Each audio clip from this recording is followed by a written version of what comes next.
Bien, pues continuamos aquí en sincronía y vamos a pasar a la sección de filosofía viva de Angélica, que ya está con nosotros, y el tema es saberse con uno mismo. Creo que es un tema muy, muy bueno para esta noche. Angélica, te saludo con mucho gusto. ¿Cómo estás?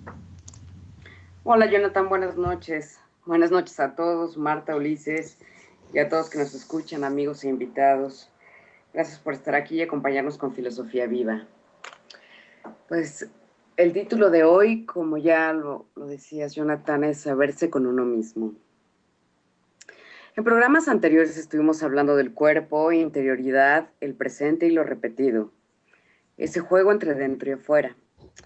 Y bien podríamos llevarnos un tiempo para poder definir ese ir y venir, lo que es dentro y fuera, esas relaciones que tienen que ver no solo con un mundo interno y externo, sobre todo cuando se ponen de por medio las fantasías o los fantasmas propios, los deseos y las mismas pulsiones que en muchas ocasiones nos parecen tan ajenas viniendo o viviendo de nosotros mismos. Pero esta vez me gustaría poder centrarnos en esa forma que tiene que ver con nosotros mismos, en esa forma de pensarse, mirarse, sentirse con uno mismo. Constantemente ponemos la atención y la crítica fuera de nosotros. Eso lo sabemos bien, pues gracias a ello logramos identificar lo dulce y lo amargo de la manzana. Podemos nombrar el verde y el gris en la gama de colores, discernir entre las gotas de lluvia y una brisa de mar. Ver, sentir, nombrar, aprender. ¿Se han dado cuenta que este ejercicio también podemos tornarlo hacia adentro? Pues cada uno de esos matices se da dentro de nosotros, el azul, lo frondoso y la tormenta.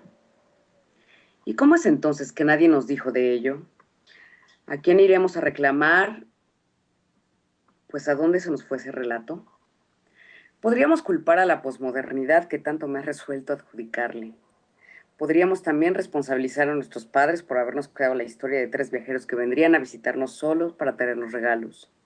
O incluso esa religión que tanto parece confundirnos entre su hacer y la fe, pero sería volvernos afuera de nuevo. ¿Sería posible en cada uno poder mirarse por dentro? Poder hablar hacia uno, contarnos una historia, reírnos de lo chistoso que podemos llegar a ser o simplemente de eso que erramos ayer. Podríamos, pero ¿quién nos puede enseñar el camino? Esas formas de estar, saberse con uno mismo, ya están las rutas y no las vemos.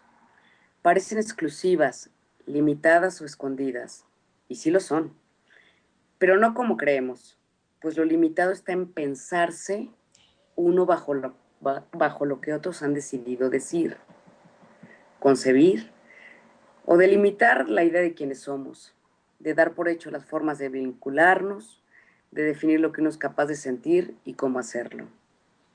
Dejemos eso allá, tiremos los conceptos al piso un segundo, dejémonos de supuestos y entremos a eso que es mirarse, sentirse, vivirse cada uno en su propio mundo. Escúchense, óiganse contar su historia, siéntanse bailándose, véanse escribiéndose sus líneas. Intenten contemplarse dejando de tacharse en ese narcisismo que no es más que egoísmo, que tampoco lo es.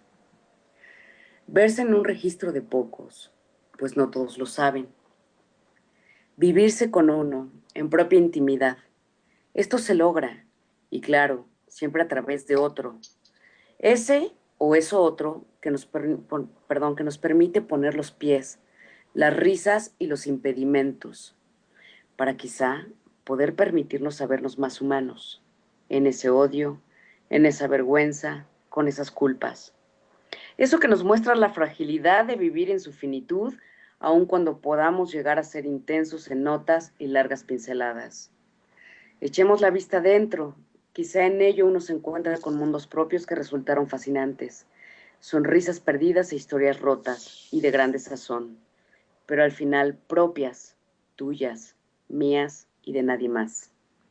Porque si encuentran a alguien, a ese alguien que solo conocen y logran intimar ahí, eso, eso simplemente es hermoso. Saberse, estar y quedarse con uno mismo. más allá, Angélica, buenas noches. Hola, buenas noches, Juli. Más allá de toda autorreferencialidad egoísta, como decías, utilizas palabras que tienen un valor filosófico y también psicológico, como narcisismo, por ejemplo, ¿no? Ujú. El egoísmo mismo pues, es una palabra muy corriente, pero tiene un significado filosófico. Estamos hablando de filosofía, aunque tu sección, como siempre, lo que dices se estalla hacia otras formas de pensamiento que están en contacto con la filosofía, regresas a la filosofía como tal, porque se trata de vernos no como un manojo de nervios, como diría cualquier neurólogo, ¿no? No observarnos de manera instrumental y científica como un conjunto de sistemas y subsistemas nerviosos que de alguna manera están interactuando, funcionalizables matemáticamente. Digamos, eso a nosotros a final de cuentas, ¿qué? Es importante saberlo en cierto nivel del conocimiento y del cuidado de uno mismo, pero sin embargo la experiencia interior, como tú le estás describiendo, es totalmente otra. Y esta experiencia de uno mismo, pues cae en lo que de repente llamamos, o se pierde en lo que llamamos alienación. Es Mm. decir, creo que tú hablas de que de repente creemos vernos, creemos estar con nosotros, creemos ser nosotros mismos, creemos estar en ese contacto simplemente porque procesamos racionalmente, porque nos hacemos preguntas acerca del mundo y sin embargo esto no es cierto. O sea, esto no siempre es verdad. Esto requiere una labor más allá. Digamos, el inconsciente es una selva de espejos, diría yo en alguna frase, porque dentro de nosotros hay una serie de universos y vericuetos y de senderas insoldables, ¿no? De senderos, perdón, de sendas insoldables que de alguna manera son infinitas de conocer porque se van reproduciendo, retroalimentando con la experiencia. Algo bello que también dices es la triangulación con el otro, que a veces es espejo, a veces es también referente, a veces es ese contacto emocional del que también otras veces has hablado y que aquí lo retomas, ese contacto emocional que nos permite vernos a través del otro, experimentando a otro, también nos recurrimos o regresamos a nosotros mismos. Es cierto, Angélica, es cierto que estamos en un mundo roto de nosotros mismos, estamos separados o alienados a veces de nosotros. Sí, sí. De hecho, te escuchaba y pensaba en el temor a ser libres, que, Exacto. que los vengo escuchando desde la primera parte del programa y parece que vamos haciendo círculos, Mm. donde estuvimos tocándonos, creo que todo el tiempo, estuvimos ahí delimitándonos. Y el asunto es que parece que es como un ir y venir. Yo les decía al principio que es como un dentro y afuera.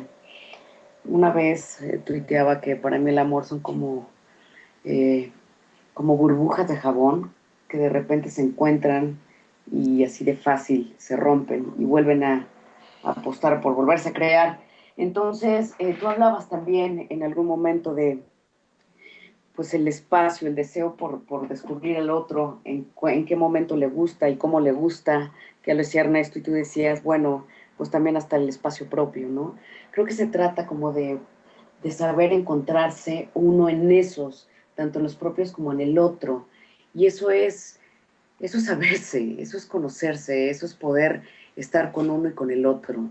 Me parece que de ahí surge como toda esta síntesis que hacía como de los últimos programas, que cada sexto capítulo hago síntesis de lo que vamos haciendo y diciendo, pero creo que redunda en este tejido, en este cruce de vamos hacia afuera y vamos hacia adentro para poder estar, pero definitivamente se centra en uno para poder ver eso que alguna vez encontramos afuera para volver adentro y volver a ir hacia afuera.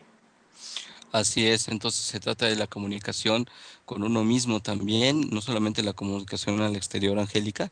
Hay que estar en constante drenando, digamos, ese conducto emocional que tenemos con nosotros mismos. Sí, yo les decía, ¿a quién vamos a culpar? Me recordaba de alguna canción de Silvio Rodríguez que dice algo así como que quién le mintió como en esta fuente brotante de algo que parecía no ser cierto y que todos nos mentimos ahí mismo.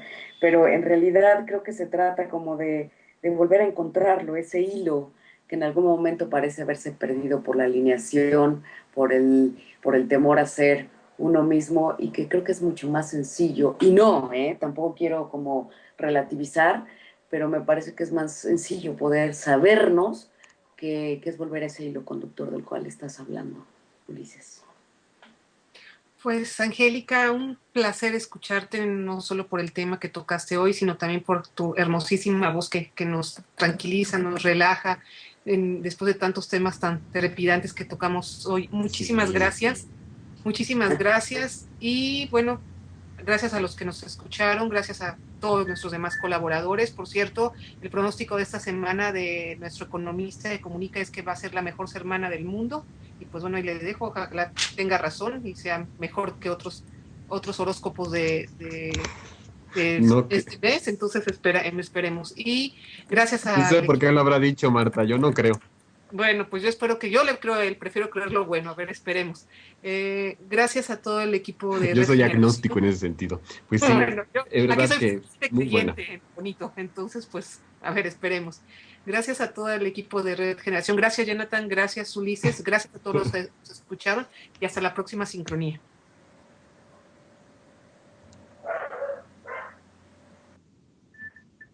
Hasta la próxima.